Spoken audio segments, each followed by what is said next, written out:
Welcome to the second Babcock Mathematics Research Talk. Really delighted that you could be with us this afternoon.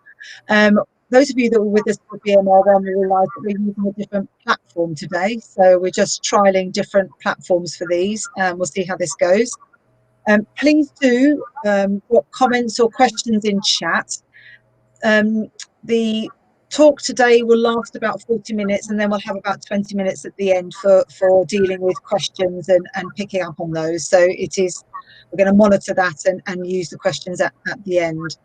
I'm delighted to sort of welcome you to a talk on subtraction, using variation to support children to stop counting and start using what they know. This is the result of a small-scale project that Stefanie Burke and Carolyn Wreghitt have been involved in this year. They are members of the Babcock Maths team. They have both worked extensively in mathematics and mathematics PD, and they have both worked within numbers count and been trained within numbers count. Carolyn for a long time was our numbers count lead within Devon. So they've both got masters in that sort of early understanding of mathematics and children struggling with mathematics. And we're going to look at a very, very particular part of that today. This is a sort of a talk around this little project that they both did. Stefanie's actually going to lead the talk, but Carolyn's here as well and will chip in when necessary. And Carolyn's going to be managing most of the chat, I think, and the technical side of things. So I'm now going to switch myself off and hand over to Stefanie. Thank you. Okay, welcome to this maths research talk.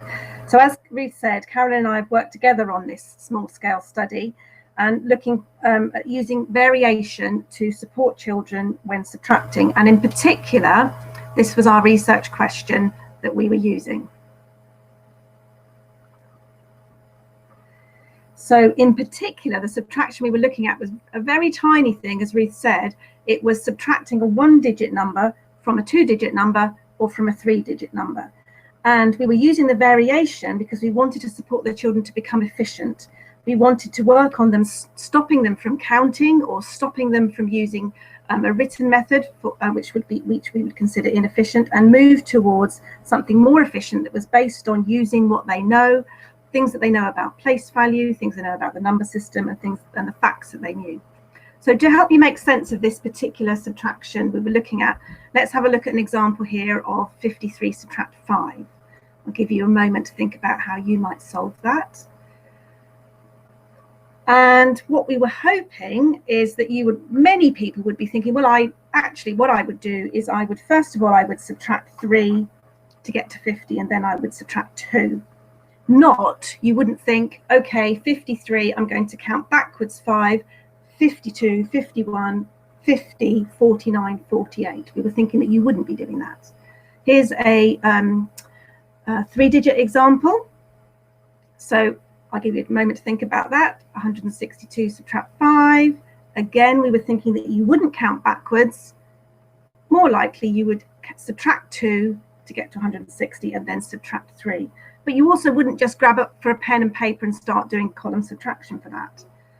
But that is the experience that lots of teachers have and researchers have found, is that children do a lot of counting backwards and a lot of grabbing pencils and trying to use written methods.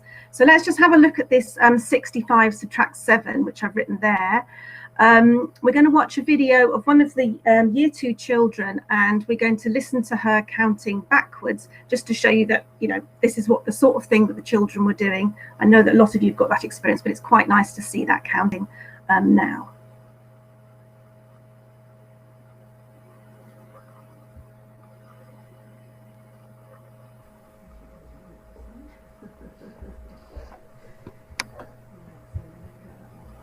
You may need to turn your sound up because she's quite quiet.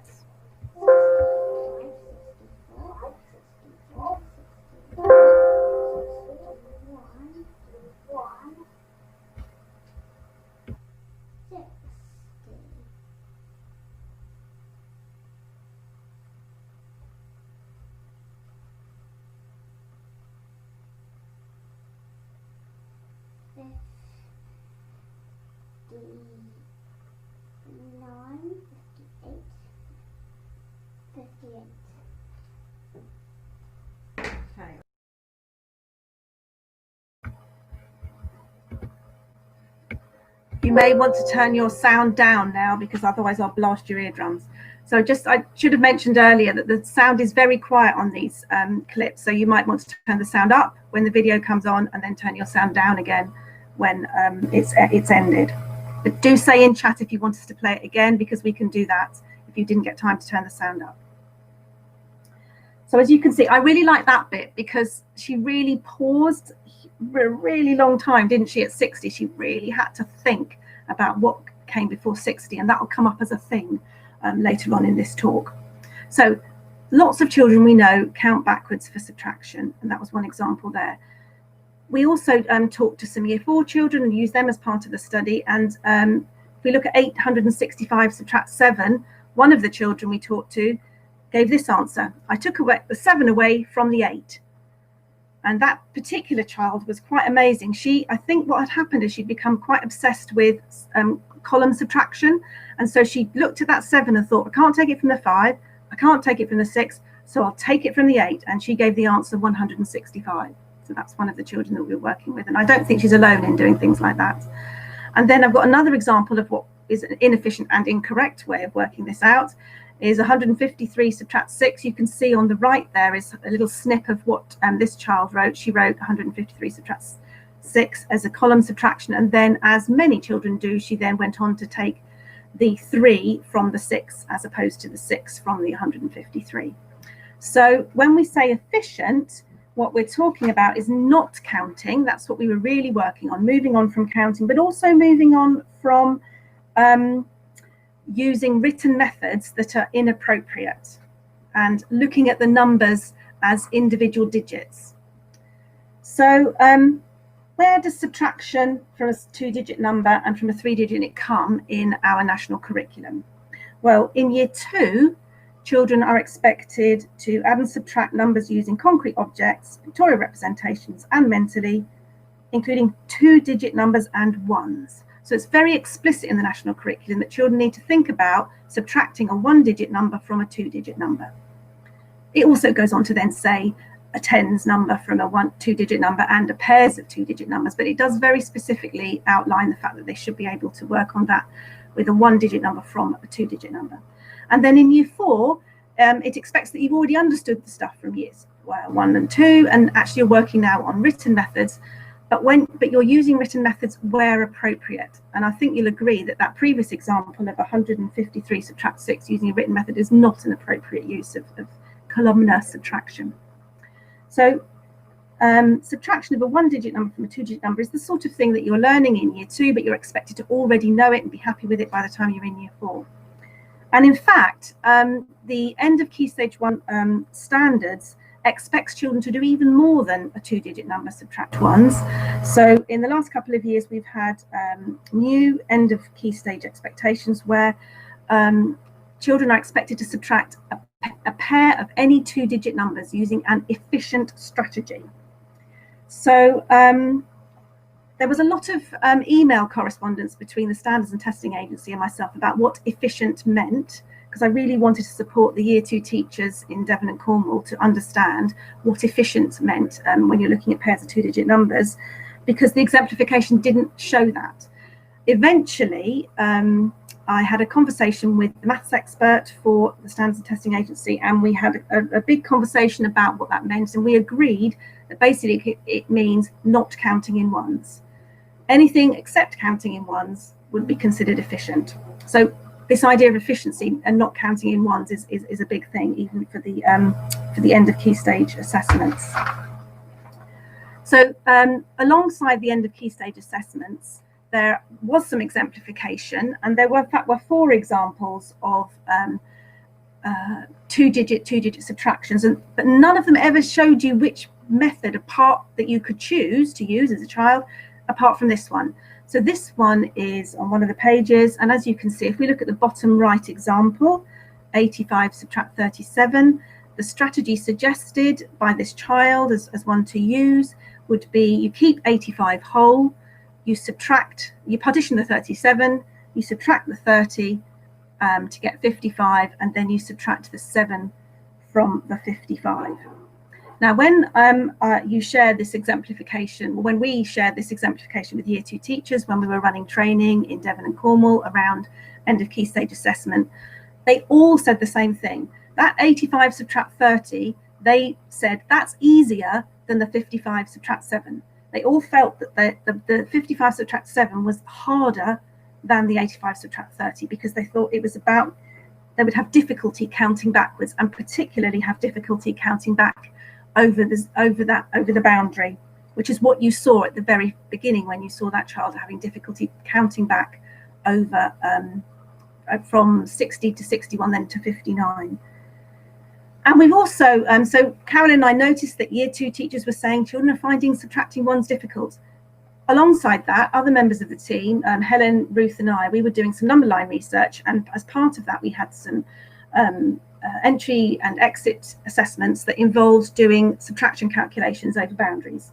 And there's a Year 2 example there and a Year 4 example, which are exactly the same as the ones that, as the 2-digit subtract ones and the 3-digit subtract ones. And what we found was, of the children who got the answer correct, more of them were counting back in ones or using a written method than were using the fact that they knew that 7 was made up of 5 and 2. So a lot of children were getting that answer right, but counting backwards or using other inefficient methods. Lots of authors write about subtraction strategies, and Ian Thompson talks about counting backwards and says it's an incredibly common strategy for children to use, particularly for small numbers. It's still quite complicated to do, and it does require a lot of understanding just to do counting backwards. So for example, if you're going to do 7 subtract 3 to get the answer 4 by counting, what you may do is you start with 7 because you know where you've got to start from, but you don't count that number. Then you say 6, 5, 4, and what you're having to do is to keep some sort of tally, perhaps, of the counting words, to know that you subtracted 3. Some children can do it by sort of supervising the amounts of nods they do, or they can just feel that they've subtracted 3, or some children might use their fingers.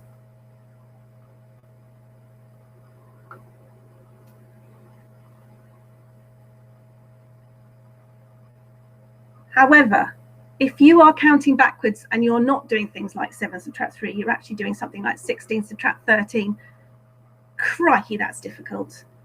And as Gray and Toole said, because they studied children's addition and subtraction strategies, and they just, you know, it's so difficult to count backwards 13 from 16. So if you've got 16, you haven't got enough fingers to count back that 13, because once you've counted back, what do you do with that? It's really, really hard. And as they noted, it's highly prone to error. You're very likely to make a mistake.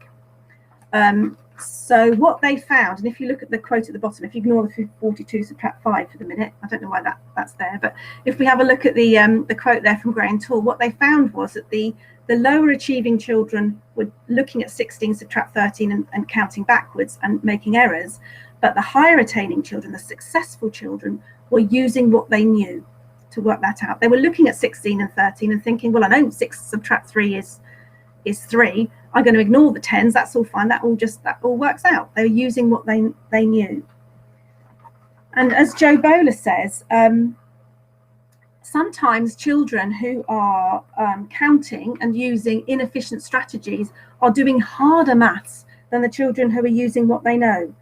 So what we really wanted to do was really work on how can we support the children to use what they know to help them subtract efficiently. What was I going to say? More about efficiency? I don't think so. Okay.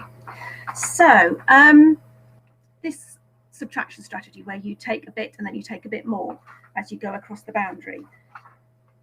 We started to think, Carolyn and I, about what are the mathematical structures that you need to understand in order to be able to do that subtraction, in 2 parts. There's like 2 sub-problems, to do the first bit and the next bit. And actually, it turned out that there's quite a lot of mathematical structures. You've got to understand place value to subtract a bit in the first place. You've got to understand the number system so that when you're counting back, you know that before 50s become 40s, below 80s are 70s. You have to have an understanding of the bonds to 10, the bonds to 5, the bonds to 7, all of those. You have to have all of those. And then for the fourth one, you have to understand the relationship between knowing pairs of numbers that add together to make something that you can subtract as well. So let's think about those structures in the context of a problem, like the very first one we had, which was 53 subtract 5.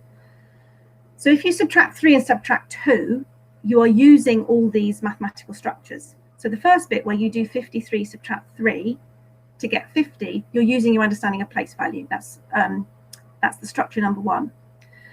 And then at that point, you're thinking to yourself, well, I've subtracted 3 so far, but I've got to subtract 5. So I haven't subtracted enough. So how much more do I need to subtract? And in order to know that, you're having to understand about additive composition to 5, that 5 is 3 and 2. But then you have to use the inverse of that, because you know that you've only used 3 so far, but you need to subtract 5 in total, so you have 2 more to subtract. Oh, you need to go back, Carolyn, sorry, I'm not quite finished yet. So you know you've got to take 2 more from 50, so you've got 50 subtract 2. And then you have to use your understanding of the structure of the number system to know that the answer is going to be 40 something, that 40 comes before 50. And the 40 something, now what's that something? Well, what you have to think then is, well, I know that 8 and 2 is 10, so I know that 10 subtract 2 is 8, so the answer is going to be 48. And that's all about understanding, using your additive composition of 10 to help you alongside your understanding of the number system to then, and your understanding of the relationship between the bonds to 10. I mean, it's just loads. It's just really, it sounds really, really complicated, all the things that you have to do. And it's only when Carolyn and I unpicked it, we thought, wow, that is really quite complicated. There's a lot of structures there, and which is when we started thinking perhaps variation is the thing that we want to try and use, because there's so many structures, and variation is often used to support children to understand structures. Maybe that was what we could use. Okay, we also noticed something about executive function. So as well as working on number lines this year as a team, we've also been working a little bit on executive function. And other disciplines talk about executive function, but we looked particularly at mathematics and executive function, and at one particular paper by Joswick et al., where they describe 3 elements of executive function: inhibitory control, working memory, and attention shifting and cognitive flexibility. And I think that you have to engage all of those 3 things if you're going to not count and use what you know to work on 53 subtract 5. So, for example, if you're a child and you are faced with 53 subtract 5, you might have to use inhibitory control to stop yourself counting in the first place. Then you're going to be deriving from your known facts and move from one subproblem to another, which would require attention shifting and cognitive flexibility. So if you've got to move from one subproblem to another, you're shifting your attention from one problem to the next. And you have to be flexible enough that you can hold on to some previous information from a previous subproblem and then use it later on, which requires working memory. So you can see then that there's a lot of executive challenge in this particular strategy that we've chosen. And so maybe that's why the teachers were saying that we met in the year 2 assessment training, oh, our children find it really hard to do that, subtract that 1-digit number. Maybe it's the executive function that's making that particularly difficult. However, higher attaining children are doing this. So we were wondering whether, do you go to the next slide, Carolyn? Thank you. Whether actually what we have to believe then is that mathematics is compressible, which is what Thurston says, is that even though it might take a long time to work through those sub-problems initially for children, eventually they would be able to, once they can see the whole thing, and that was really important to us, this idea of being able to have a mental perspective of the whole thing, eventually they can then compress that and use it quickly. And as Thurston says, it's the real joy of mathematics, which I thought was lovely. So we've realized it's a really complicated strategy in terms of sub-problems and the amount of structures the children need to understand. And we were thinking about what could we use to support them. And with 2 things that we thought were really important was a visual representation of the whole problem, which would support compression as suggested in that quote from Thurston, but also this idea that the working memory being supported by giving children access to the known facts. And I think it's Russell who says somewhere in her work about how often children don't know that they know stuff, but they don't know to use it. So they know it, but they're not sure when to use it. So that's what we were trying to do with this accessing known facts on display. So I'll explain both of those now. So there are lots of different visual images we could have chosen to use for this research. We had a quick look at the professional development materials that came out from NCTM a while ago, and we could have used 10 frames. We could have used those, whatever those called cherry things are, part hole things. We could have used number lines. We could have used base 10, and you can see an example there of 31 subtract 3, which is a 2-digit subtract 1-digit number, and you can see how there's a process there of exchanging that stick of 1 10 into 5 ones, so it looks a bit like a tens frame. But we decided not to do that. We decided to use the bead string. Okay. There's a little photo of my group of year 2s who you'll see in a minute. The bead strings did cause their own problems, but I'll tell you about that later. So hopefully you can see this is 32. So the reason why we chose to use the bead string, so if I'm going to do 32 subtract 5, I wish I could write that on a flip chart now, but I can't. 32 subtract 5 is what I'm going to work on. The reason why we chose the bead string is that you can see the whole problem and all of the structures in the same resource at the same time. So if we were going to subtract 5, you could do it in one move. 32 subtract 5, I can do that in one move. Or you could do 32 subtract 5 in 2 moves. Subtract 2 and subtract 3. But what we really, Carolyn and I really liked about the bead string is you could see all the structures within the bead string. So you can see the 30 and the 2, which is the place value structure. You can see the 5 is made up of 3 and 2, the additive composition for 5. You can see the 3 and the 7 here, the additive composition for 10. You can then also see how you can, if you understand the number system, you can see that it's not only 7 and 3, but it's 27 and 3. You can also see that the number before 30 is 20. So we just really liked the bead string because we thought you can see all of it. You can see all the different parts and the whole thing together, which we thought would reflect that idea of Thurston's, which is that you need to see the whole problem, but you also need to see the parts of it as well. So that's why we chose the bead string. Okay.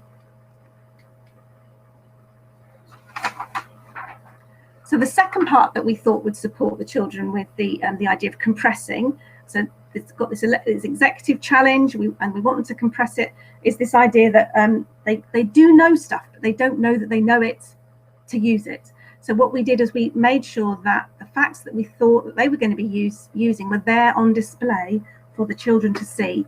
That's just one example of the poster that was up on the wall. It was added to each time. I did it with post-it notes. So at the top you've got 5 and you've got 3 and 2 underneath there as a additive composition. You've got 6 at the top there, and then you've got 6 and 0, 3 and 3, 4 and 2. So this was something that we came back to, and it was there all the time to support them with their known facts. So variation, that was in the title. It's taken me a while to get there. So we wanted to use variation. We wanted to use variation because I said before, because we knew there were lots of structures, and we knew that we could think of structures as our objects of learning. And variation theory is about the patterns of invariance and variation surrounding an object of learning. And what Martin believes, and he's the guy who started off the whole stuff about variation, is that he believes that learning only happens if there is some variation to notice. And he sees the learning as noticing that variation. So what we felt was we could support the children to understand our structure, the structures that we know that we're in as part of this strategy. They would be our objects of learning, and you could use variation to support the children to understand those. And what we particularly liked about variation, oh, sorry, Carolyn, not quite there yet. What I particularly liked about variation was what Askew writes about in Transforming Primary Maths in his chapter on variation. He says that what's nice is that if you're teaching a particular strategy, you could just teach the children what to do and they memorize it. But the nice thing about variation is that you give the children the chance to notice the structure structures for themselves, and that's why we chose variation as opposed to other pedagogical devices for this particular strategy. And then on that previous slide, the really important thing was the key questions that we got from Aaron Watson's edited book on variation. What's the same, what's different, what changes, and what stays the same. So some of the sorts of things that we planned were, so here is the sorts of things we planned. Carolyn will run through these slides. You have a question that's we're looking at place value structure here. So we would start with something like 53 subtract 3 is 50. Then we'd give them another one. They would say 20. We would give them another one. And each time between each one, what we would say is what's the same, what's different, or what do you notice, or what changes and what stays the same. Those were our planned ones around the place value structure. And the idea is then, as they're generalizing, they're noticing the structure of place value in the subtraction that you can know without doing anything because of the variation that you're using. Other ones we planned, the next one coming up is about when we wanted them to know to work on the number system structure. So when you get to 60, what's the number before? Oh, it's 59. What's the number before 30? 30 subtract 2, oh, it's 28. Okay, so it's knowing what comes before, but then also in that one knowing that you're looking at the bonds to 10. You've got 30 subtract 1 is not 29, 30 subtract 2 is 28. So that was one of the number system structure, and also in fact the additive composition of 10 was really important in there. And then the last one was all the other structures that we had. We had them all there. So we planned all our variations. They didn't all go completely to plan, but I'll tell you about that in a minute. So we had 2 schools that we were working with. Carolyn worked in one and I worked in the other, and we had a year 2 class and a year 4 class, year 2 children and year 4 children, just 3 or 4 children in each group. We did entry and exit assessments, and we had 4 30-minute teaching sessions. We asked the teachers for children who we knew they knew some things, but we thought they were probably still counting. So that's who we asked them to choose. Okay, and we asked them these on entry just to know where they were. You'll notice that we used subtractions which weren't crossing boundaries as well as subtractions which were crossing boundaries, because we wanted to know whether they were using what they know. Okay, so the impact on the children. So the red is entry and the green is exit. So if we just look at the bottom row, of the calculations that they were given on entry, the 14 subtractions were 7 children did 14 subtractions, and only one of those subtractions was solved by deriving, whereas at the end in year 2, 12 of those subtractions were solved by deriving. Then for year 4, again, only one of those 12 subtractions, that's 6 children doing 2 subtractions each, 10 subtractions were solved by deriving by the end. So it really did, just those 4 sessions did have an impact. And then we've got some quotes from some of the children as well to show the impact. Oh no, we haven't got video.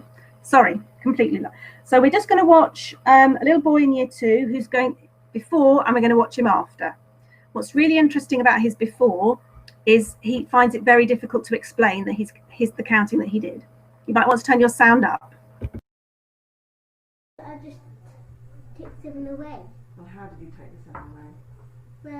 By just counting in my head. Okay, so tell me out loud the counting that you did. Well, my brain was just working. Well, tell me out loud the counting that you did.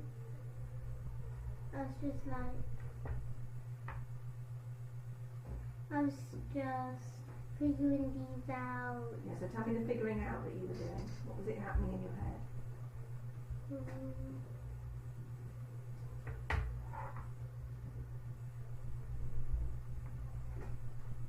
Well, I was just counting backwards. Counting backwards. So can you count? How 7 and. So can you do out loud the counting backwards for me? Well, I was going with. I don't really know how to explain. Well, can you do the counting out loud? What was the counting that was silent in your head? What was the counting? Can you say out loud what the counting was? I don't really know how to explain it. Okay, so if I was counting, I'd go 61, 62, 63, and if I was counting backwards, I might go 83, 82, 81. Was it that sort of counting? Yeah. Okay, so what would be the counting that fits with this calculation? Well, you're not sure. No. Okay, so he counted, he got the answer right to 65 subtract 7, but he couldn't explain, but he counted to do it. It was clear that he'd done that. And this is him at the end. 65. There is a little bit of a caption on it because the sound is very low on this one. That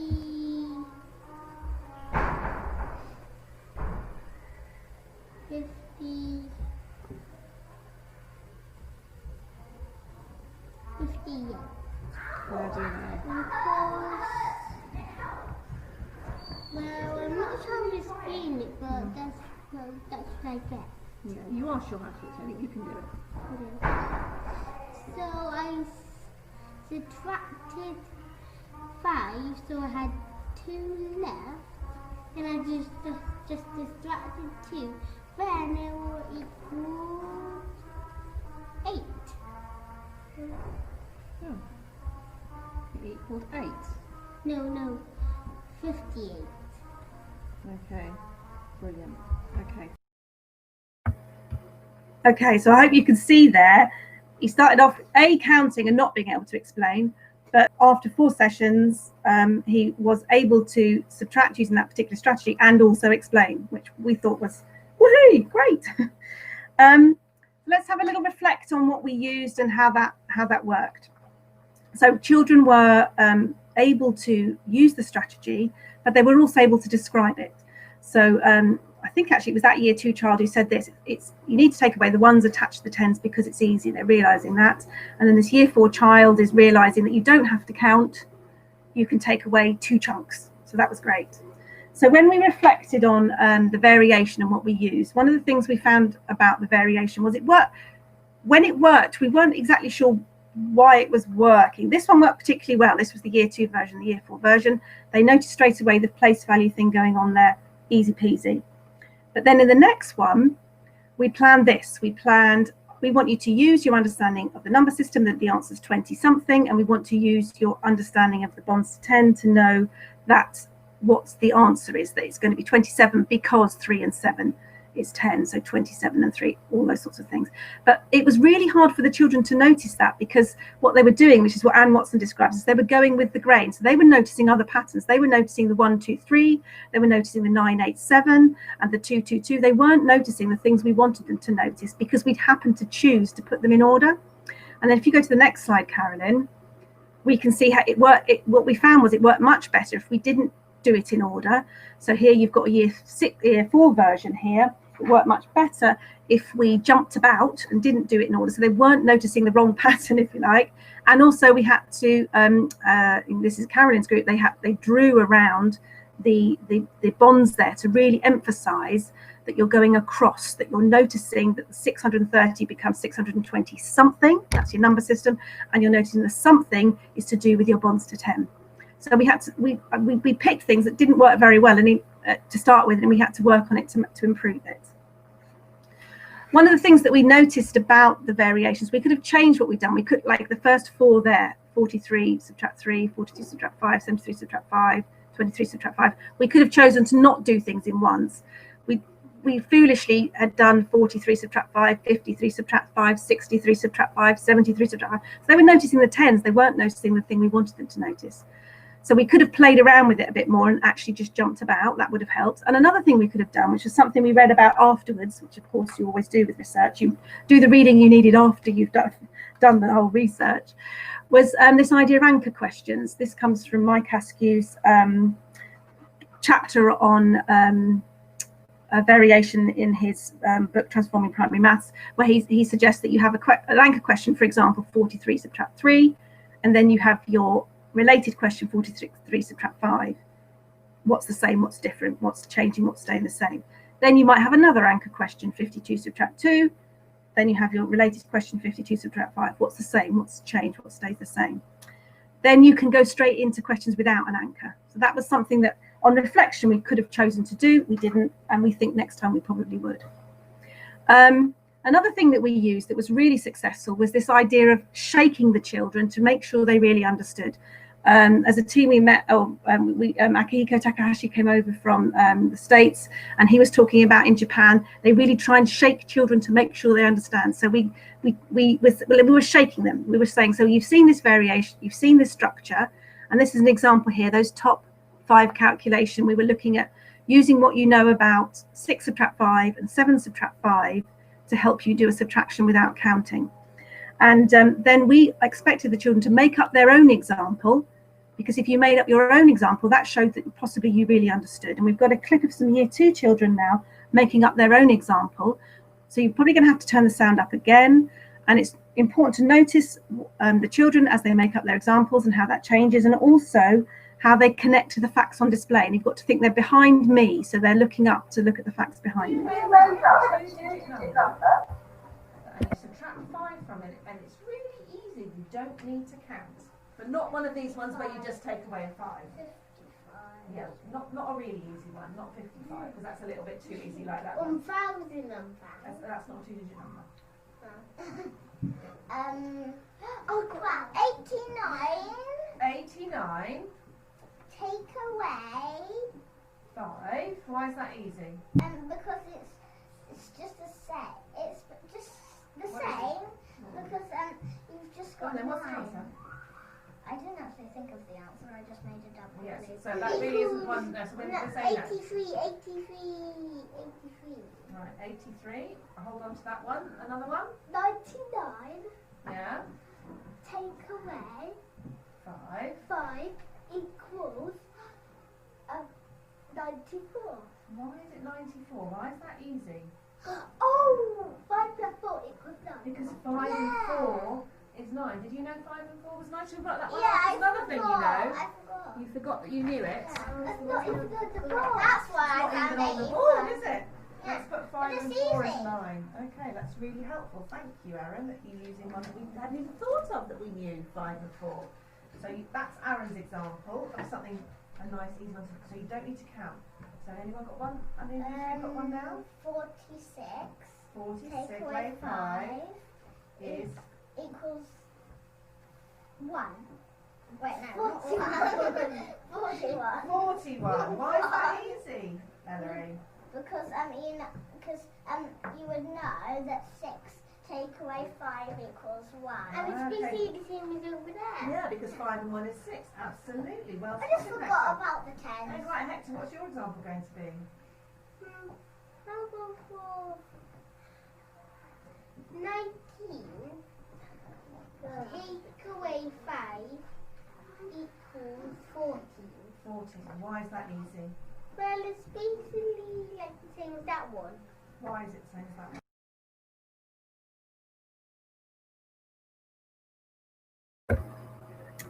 Okay, so that was a bit of shaking. That was giving the children a chance to make up their own examples, really revealed if they understood the structure that we were looking at.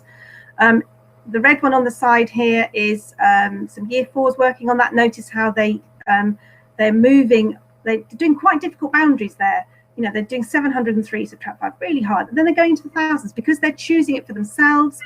They're challenging themselves. And on the right-hand side, you've got some non-examples. So there were 3 there. Which ones of those are right? Which ones are wrong? They really loved this, and it really pushed them to explain why things weren't examples. And that was our way of shaking them to make sure they really understood. Okay. The bead string was really powerful. In the front of the national NCTM's professional development materials, they talk about visual representations being a bridge to mental calculation, and that really was the case for our children. We were using the bead string to model the calculation, the sub problems within it, and not necessarily to work it completely, not to work it out, but to model what was happening when you worked it out. And some children really found it really very useful and said things like, can I use the bead string? What we found though was the bead string was a real nightmare to use. It's very noisy with the table. It clacks around. They fling him around. The photo you saw earlier was a child doing it like a lasso. They're really horrible to use and you have to really want to use them. And we really did want to use them because, as I said earlier, it shows you the whole problem. And so we found these 4 ways that would support children to actually use the bead string in a way that didn't drive us both mad. So we'd have the adult holding the bead string, we'd have one child holding the one end and the child moving it. A really important part was when they're making the numbers on the bead string, not letting them count to do that either. And then Carolyn found this particularly useful, this bit about giving the child a chance to look at the bead string before they actually move it. And that was all of those proved to be very useful. And another thing that supported the children with this whole idea of the executive challenge was being able to have the facts on the wall and then describing how they've used those facts on the wall. So we're just going to watch another clip of that same group of children with H, who's just said 19 subtract 5 is 14, and then we're just going to watch how we support him to talk about that.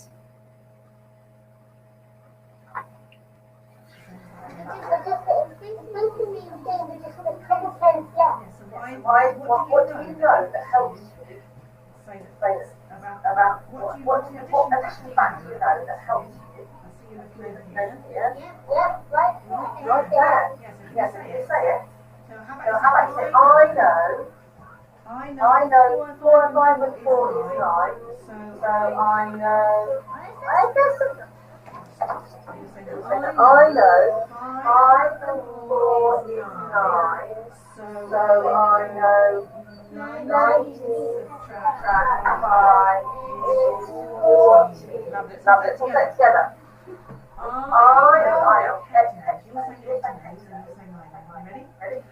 Hexham knows 5 and 4 is 9, so we know 19 subtract 5 is 14. Really?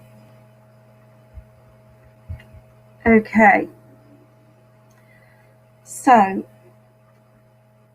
the sentence stems were really good at supporting the children to be able to explain their thinking, and I think as well with supporting them with shifting their attention between the different sub-problems. Having that structure really helped them structure their thinking. Here's some more examples of children who've chosen to write down I know, so I know, or first I, then I. That was another key sentence stem that we used. We found that really helpful for them to control their thinking in a way and to control their explaining. Another reflection that we made was that the older the children were, the better they were at realizing that we were trying to stop them counting. As Graham Toole said, children realize they're not meant to be counting the older they get. And it was really apparent in the exit assessment for one of the children, this lovely little girl who she's doing 153 subtract 6, and she goes, it's 140 something, and then she pauses. I want to say it's 143. I can't get all the way without counting. To get there, I have to count. And she's looking at me the whole time with her eyes are saying, I know I'm not supposed to count. But then she tells me I can do 153 take 4. That's 149. So she can't quite do that last bit of 100. That should say 143 subtract 6. I think. Sorry, that's not quite right. 143 subtract 6. Yeah. Oh no, what should it say? Anyway, she was looking at me the whole time and trying to say to me, I know I'm not supposed to count. She was really trying to, she knew that I wanted her to stop counting. And what we think is, we think the children when they're older know themselves they don't want to count. So the executive challenge is hard, but by the end children were able to do these sorts of subtractions. Some of them could just about hold it in their head. Some of them needed to have a bead string to support them with it. So we were really pleased with that. So finally, I think we can say that we did manage to get all of the children to, for some calculations, to stop counting and to start using what they know. And the year 4 children in particular knew that they were supposed to stop counting and start using what they know. We found that, as Mac Askew says, it's not easy planning those variations, and we went a bit awry with that, but we got there in the end, and it's a non-trivial task, planning variation. We had to think about it incredibly hard. And the other big thing is it's a real struggle to move away from counting. It's a struggle for the children because they have to have this executive challenge. It's really quite hard to do all those sub-problems, but it's also a struggle for the teacher to believe it's worth doing it, because you can get the answer right if you use the written method correctly, if you count backwards, but actually as a teacher you're going to have to want to not do that. And so you have to think really hard about making your children struggle to give them a new strategy, even though that's hard. But as Thurston suggests, children are and people are able to develop tremendous mental compression, and we did find that to be the case. Okay, that's me done. If anyone's got any questions.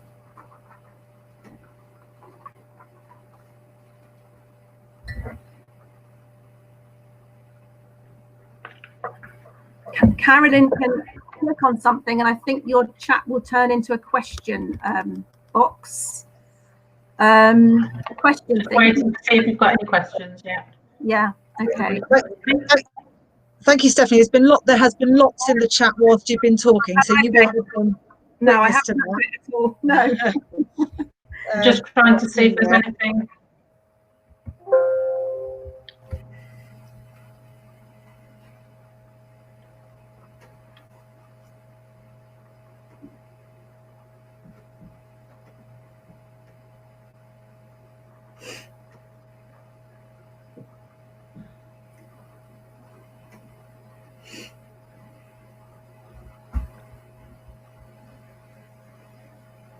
Lots of people typing. We're not sure if questions are going to come up.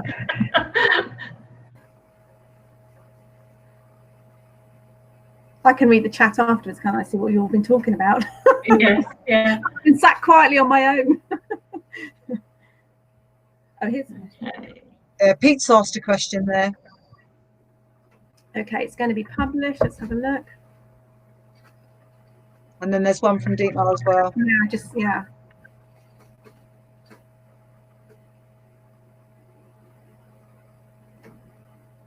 Are you right, Carolyn? Am I publishing the question, or are you publishing the question, Carolyn? I'm doing it. Okay, fab. Got one from Pete. Okay, I can't see it. Is it coming? It's on there. Can you see questions? No, I can't see it. I don't know why. It says, what do you think the issue was around the boy not being able to explain? Oh, he's EAL. He's I think Spanish is his first language. And what his technique for talking just seemed to be, I'll say as many things as I can and eventually you'll understand what I'm saying. So I think that was a very particular thing for him. That was that, I think. Okay.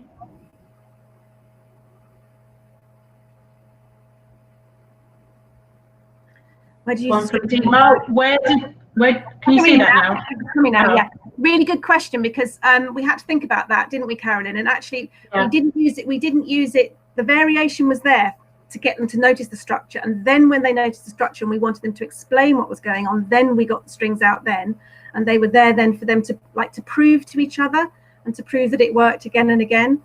Does that sound about right, Carolyn? We did the variation first and then the bead strings for the explanation and the I think as with all resources, we did have to spend a little bit of time getting them to play around with the bead strings so that they could see how the image related to the facts that they knew and so on. Yeah.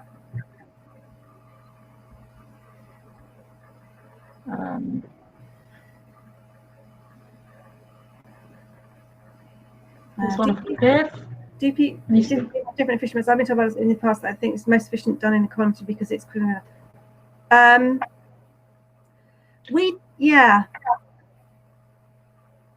Well, the 403 subtract 8. Whilst some children, and we found this in the entry assessment particularly, some children set it out as a column method, but then within that they were still trying to count in ones. So they might end up with 13 subtract 8 in this scenario, but then to solve the 13 subtract 8, the only way they had to do that was to count back 8 from 13. So I suppose it didn't really matter that they were choosing written. What mattered was when they were doing it, they were counting. So if people say that it's sufficient for them, that's fine. It wasn't really pertinent so much to us because our year 4 children couldn't do the 13 subtract 8 parts of it. Oh, sorry, hang on, missed one. This one from Pete. Yeah, I think the thing about counting, if you think about, there's not so many sub problems in counting. What you have to keep going, and you have to know when to stop. So once you've mastered that, which is hard to do, so you've had to struggle to do that, maybe you just want to keep going with that because it gives you an answer, and sometimes it's right. Whereas the other, some of it's a confidence thing, isn't it? Yeah. If I know that I will get there or should get there eventually, it's that trusting themselves in a way.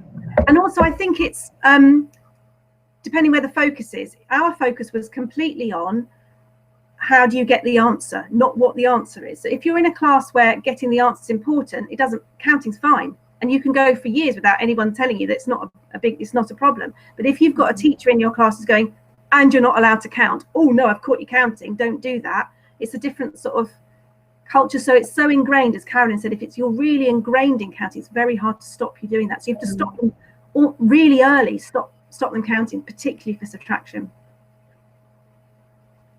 In your opinion, or adaptive structure subtraction? It's both of them, isn't it? Yeah, it's different words for the same thing. I know some. I guess it depends on the context, probably. Yeah, absolutely. Yeah. We didn't actually use any context. No, we didn't, did we? No. For subtractions, I think there were, as part of some of our conversations, but we didn't really present them to them in that way. No, I think it's because we were thinking about variation, which is a very symbolic thing, isn't it? Or that procedural variation. I can't talk about conceptual procedures. I always get mixed up. I'm not quite sure what that's about. I love this. In the 3 sets of variations, you describe an ever-increasing potential difference between the known and what is not. Did that come with those children? Not particularly. I think all of the children brought up things we were expecting, and most of that was because of the way that we asked the teachers to choose the children. Would you say that, Stephanie? The 3 sets of variation you described an ever-increasing potential distance between what is known and what is not. Okay, so you've got like like Mike Askew's anchor question idea, and then you come away from that. Yeah.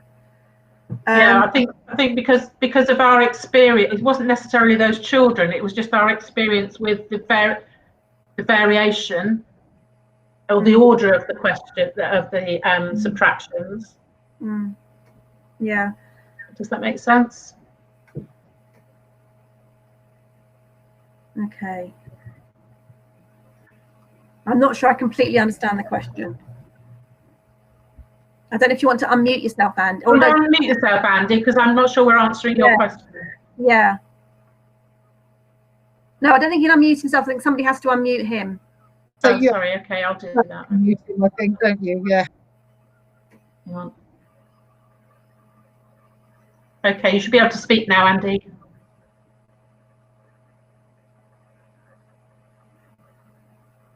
Nope, can't hear you. Not sure. I've unlocked your mic, but I'm not sure if you're able to speak. No. No. Okay. Sorry, not sure. Were there any other questions? Anything from earlier maybe that you wanted to say out loud, Carolyn? Because obviously you've been looking at the chat. Was there anything you wanted to add? Let me come out of that then.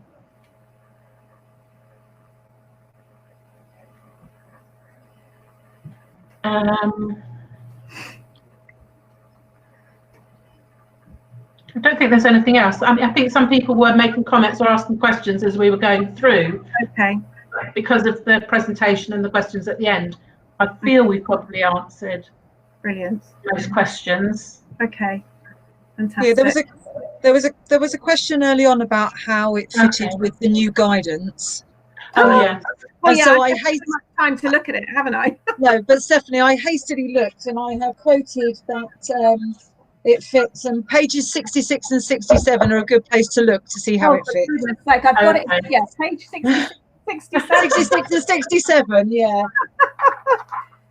It's got exactly what you were doing with partitioning one number Yes. And some of that sort of links into that. So there is some earlier stuff as well, but it does sort of fit in with. Yeah.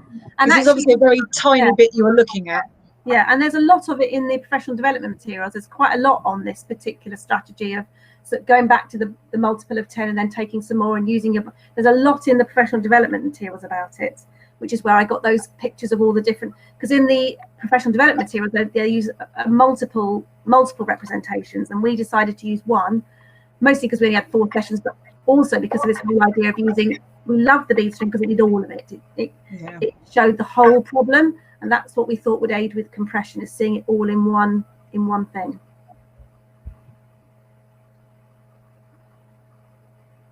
I don't know if anyone's got any more questions. A few people just typing, so I'm not going to get a comment or a question. Andy was trying to speak. Oh, good.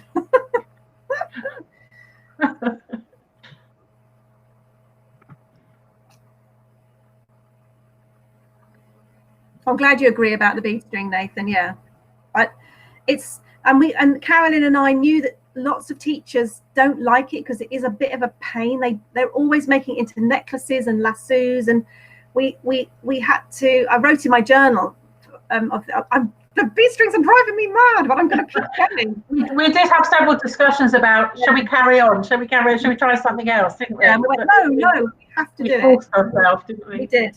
And I think that when we run training in the future for teachers around using visual representations, we're going to talk about that particular difficulty and the things that you can do to help yourself use them so that you don't give up, because it would have been easy to give up.